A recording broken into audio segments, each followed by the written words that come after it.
Hi, third grade. I know yesterday we worked on some building background about being a good citizen. Today, before we really dive into your task and look at task number 2, I wanted to build a little bit more background with you. And it's in your packet here before we actually dive into your story for task 2, where it asks you to actually read the story Elizabeth Leads the Way. Okay, so a little bit of background information about Elizabeth Stanton. All right, so I will ask that you grab a scrap piece of paper to write down or draw a little sketch, a little picture to remember what the videos were about and the stories were about as we're reading. Okay, so you have them to refer back to. And I only say that because in the paper it says take notes on the Elizabeth Cady Stanton Note Catcher Organizer. And I did not see that in my packet. So that might be in yours, but I didn't, for some reason, didn't see it in mine.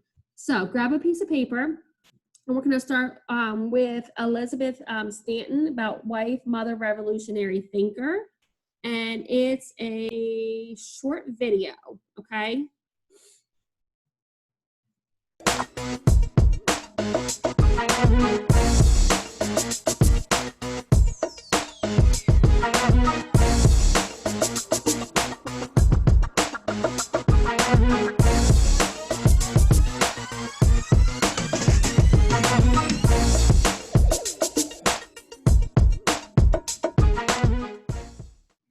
Today we remember Elizabeth Cady Stanton, the famed women's rights activist.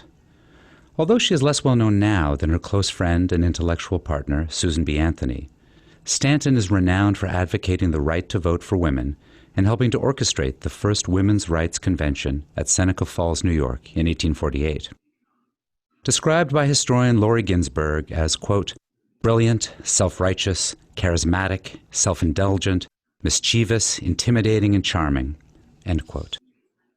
Stanton was, however, a force to be reckoned with. She was also the most important and celebrated female intellectual of her time.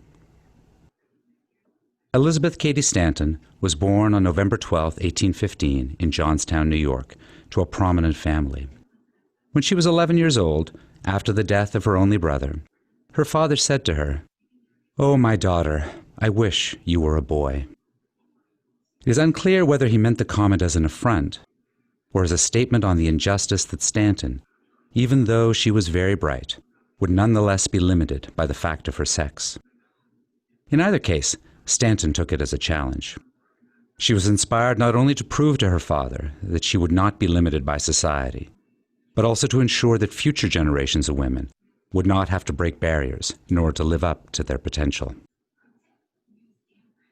In the 19th century, the ideal woman was supposed to be pious, pure, maternal, and most of all, dependent on men. In this paternalistic world, most people thought that women were more naturally suited to life in a home, where they could be protected from the evil and corruption of the world. Stanton knew that this dependency, bred into women from birth, left many without a safety net in which they could fall when life fell short of the ideal. Although far from dependent herself, Stanton understood just how difficult life as a wife and mother could be in the mid-19th century. Because her husband Henry traveled regularly, she was often left alone to raise her 7 children. Stanton loved marriage and motherhood, but at the same time felt the frustration of being confined to a home, particularly when it prevented her from traveling and advocating on behalf of women's rights. She channeled her frustrations into the statement of purpose that she wrote in anticipation of the first Women's Rights Convention, held in Seneca Falls in July of 1848. The document, known as the Declaration of Rights and Sentiments, outlined the ways in which men had held women in, quote, absolute tyranny, end quote. These included denying a woman the right to vote, the right to own property and earn wages, and the right to divorce her husband without losing custody of her children.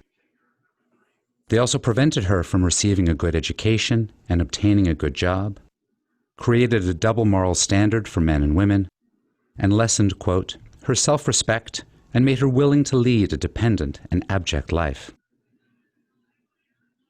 Stanton was a revolutionary thinker. She proposed drastic changes in the way that society, religion, culture, and the law treated women. She envisioned a world where women could vote, hold political office, own property, earn wages, acquire good educations, get divorced, and be safe from domestic violence. At the same time, she was also a product of her time, her race, and her class. Although she opposed slavery and was active in abolitionist circles, Stanton often expressed indignation that men, quote, withheld from women rights that are given to the most ignorant and degraded men, both natives and foreigners, end quote. She professed throughout her life the belief that the limitations society placed on women simply because they were female were not only oppressive, but also dangerous. In a speech she delivered to Congress in 1892, Stanton claimed, quote, no matter how much women prefer to lean, to be protected and supported, nor how much men desire to have them do so, they must make the voyage of life alone, and for safety in an emergency, they must know something of the laws of navigation. End quote. Although Stanton did not live to see women gain the right to vote after World War I, she remained active until the end of her life, writing books, giving speeches, and campaigning. She died on October 26, 1902, 18 years before the passage of the 19th Amendment.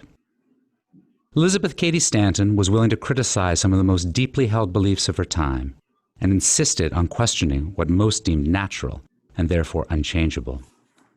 She believed passionately that women had enormous potential to offer the world, if only they were given the opportunity.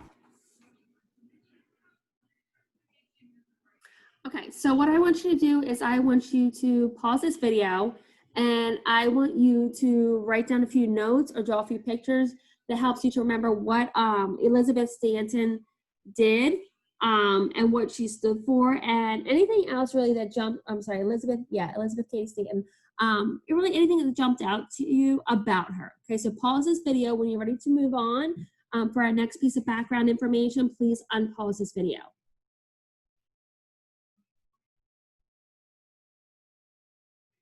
Okay, so now we're going to move on to our next piece of information. And the next one is an article I'm going to read to you about Elizabeth Stanton. And it's Elizabeth Cady Stanton. So same thing, grab a piece of paper so that you're able to write and take notes, okay? Elizabeth Cady Stanton spent her life working for women's rights. Elizabeth was born on November 12, 1815, in Johnstown, New York. Her wealthy parents sent her to the Johnstown Academy, and she was a good student. Here's a photograph of the Johnstown Academy. Early life. Elizabeth attended college in New York. After she graduated, Elizabeth met Henry Stanton. He and Elizabeth married in 1840, and they had 7 children. Life's work. Elizabeth was upset that women are not allowed to speak in public or vote. In 1848, Elizabeth helped organize the first women's rights convention. She wrote articles and spoke to groups about women's suffrage. And here's a sign about the first convention for women's rights that was held on this particular street corner in 1848. Years later, Elizabeth and Susan B. Anthony formed the National Women's Suffrage Association. Elizabeth continued speaking and writing for women's suffrage until her death on October 26, 1902. She was 86 years old. Contributions. Elizabeth did not live to see women receive their right to vote. That didn't happen until 1920, but her work helped pave the way for women's equality. Contributions. Elizabeth did not live to see women receive the right to vote. Oh, it's in there twice. That didn't happen until 1920, but her work helped pave the way for women's equality. Something pretty important, friends. So, same thing, pause this video and come back to it after you've written down or drawn a few pictures to take a few notes of something else you've learned about Elizabeth Cady Stanton.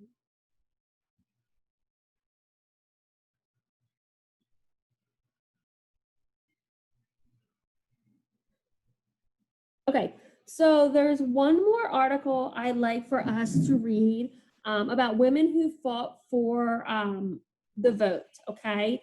Um, and again, we're going to take notes about Elizabeth Cady Stanton, okay? All right, so let me pull this up for you.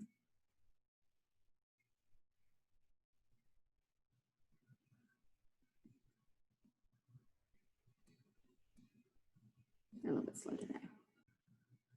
All right, women who fought for the vote.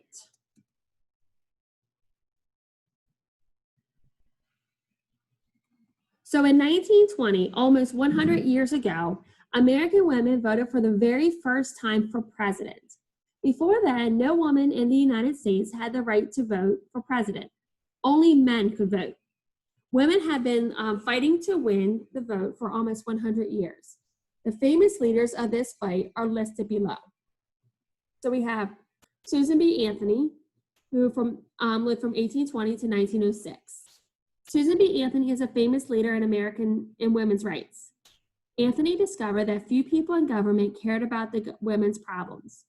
She realized that it was because women could not vote. The people in government needed votes to get and keep their jobs. And since women did not vote, they did not matter. Anthony decided that women needed to win the right to vote, and only then would the government care about them.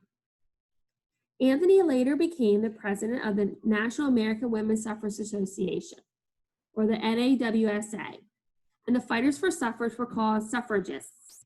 Suffrage is the right to vote. So we have Alice Paul, 1885 to 1977. Alice Paul was the leader of the boldest group of suffragists. She did anything it took to win the vote. And after becoming a suffragist, Paul first joined NAWSA. In 1913, she helped plan a suffrage parade. Paul was too bold for some in the NAWSA. In 1914, she left NAWSA. She then started her own group, the National Women's Party, or the NWP. The National Women's Party specialized in bold protests. For example, they camped out in the front of the White House for 7 months. Paul and others were arrested for their White House protest. Their brave stand won many people to their side. And in 1918, President Wilson put forward a new law. The law gave women the right to vote. The law passed in 1920. Elizabeth Stanton, 1815 to 1902. Elizabeth Cady Stanton was an early fighter for women's rights. In 1848, she helped put together the first women's rights meetings. The meeting was held in Seneca Falls, New York. Around 240 men and women attended. They talked about the rights of women. 100 people signed the declaration similar to the Declaration of Independence. It was called the Declaration of Sentiments. It said that women should have the same rights as men. This important meeting began a long fight for women's suffrage. We have Lucy Stone, 1818 to 1893. Lucy Stone was abolitionist and women's rights leader. An abolitionist is a person who wants to end slavery. She is best known for refusing to change her last name when she got married. Her husband was the abolitionist Henry Blackwell. Stone became a speaker for the American Anti-Slavery Society. In 1871, Stone and Blackwell started a feminist newspaper, the Women's Journal. Stone decided in 1893, or she died, and the paper ran until 1931. So then we have Ida B. Wells. Ida B. Wells is best known as a fighter for African American rights. She also fought for women's rights. In 1913, Wells was preparing to join for suffrage parade held on a day Wilson became president. She was asked not to come. Some of the white women had refused to march alongside blacks. Wells joined the march anyway, and she continued to fight for civil rights for all until her death in 1931.